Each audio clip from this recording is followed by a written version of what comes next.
Hello and welcome to Warwick iCast. This week we're in Delhi to celebrate the University of Warwick's links with India. The university has organised a series of events to coincide with the 60th anniversary of Indian independence, and one of those events is a further meeting of the Warwick Commission. The Commission are here to discuss the future of the multilateral trading system with trade experts and policymakers before finalising the recommendations of their report to be launched in December in Geneva. Vice-Chancellor Professor Nigel Thrift tells us more. The university is in Delhi for two main reasons. The first of these is because it wants to seek even greater cooperation with India, remembering that it's always been the British university with significant cooperation with the country. Secondly, the university is here in order to negotiate and talk with people involved with world trade as part of the programme of the Warwick Commission. The Warwick Commission is now at the point where the draft of the report has been prepared and its conclusions are being shared with numbers of policymakers around the world. At that point, a final draft will be written and the report will then be launched in Geneva in December. The importance of the Commission's choice of coming to a country like India cannot be underestimated. Its rapid economic growth means that it's right at the sharp end of the kind of issues the report will make recommendations on. Warwick Commission had suggested for the participants a problematic which contained 6 specific points. We deliberated all those points and of course issues beyond that. Now that discussion was very stimulating and very productive.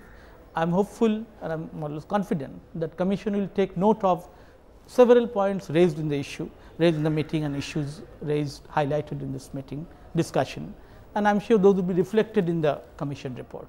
A report of this nature which has to capture consensus views from around the world is not often a very simple task. It's not an easy task, but I think we are getting there. And we should be able to get a report which will be able to evolve a consensus approach on what we think are the reforms required in the world trading system in order to make it beneficial for all. It was important that we actually brought the Commission to somewhere like India, given the changes that have taken place in the world trade system. And the key new players are China, India, Brazil. In Delhi, really partly to finalise the report, but also it's an opportunity to talk to the Indian community, the trade community and others about how they see the trading system and what their view is of the sorts of issues we're trying to wrestle with.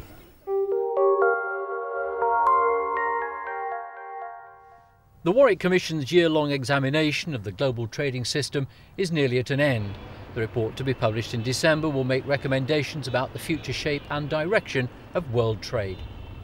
In Delhi, a final meeting of commissioners and special consultation sessions with Indian trade experts, business leaders and policymakers is an important step towards ensuring that content of the final report is representative of all sides of the debate.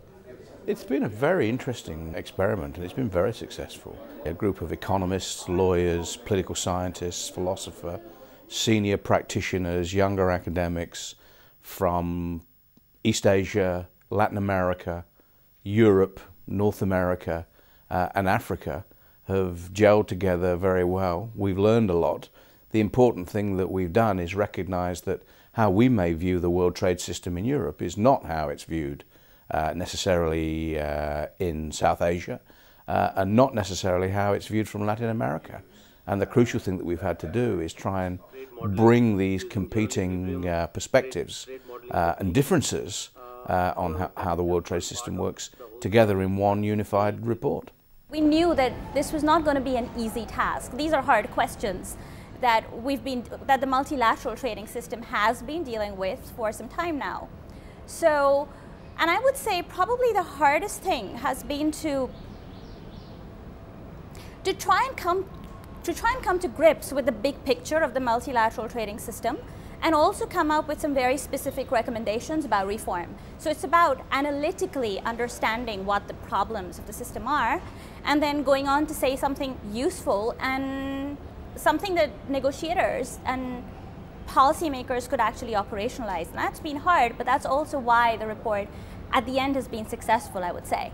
What's novel about this commission is that it's not just mainstream trade specialists. It is bright young trade scholars as well, in addition to experienced trade specialists. So we've tried to bring a different perspective to bear. Clearly, whatever we do and recommend has to pass what we might call the reality check test.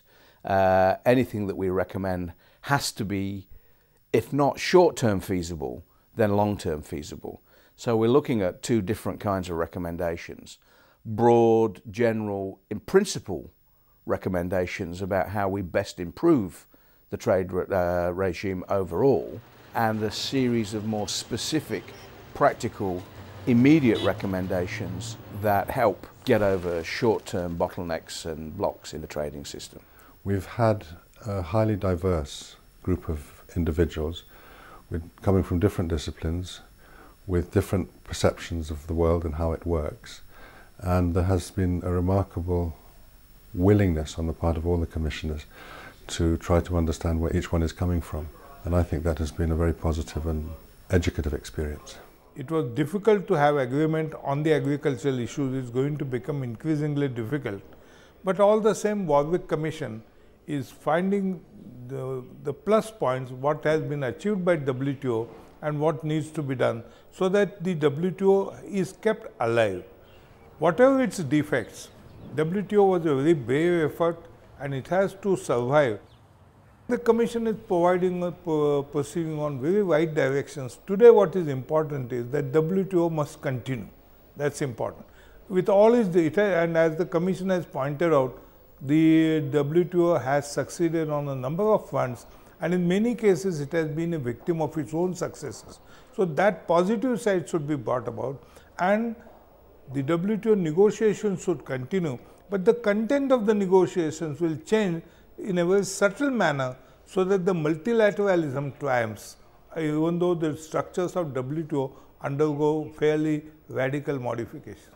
It's been a very exciting process, and the outcome, I think, will have some important implications for the multilateral trading system, and it should be also very useful for scholars, practitioners, negotiators, students, people who are interested in the multilateral trading system. So yes, because of its big implications and because it is addressing some big questions, I'm very pleased with the product we've ended up with.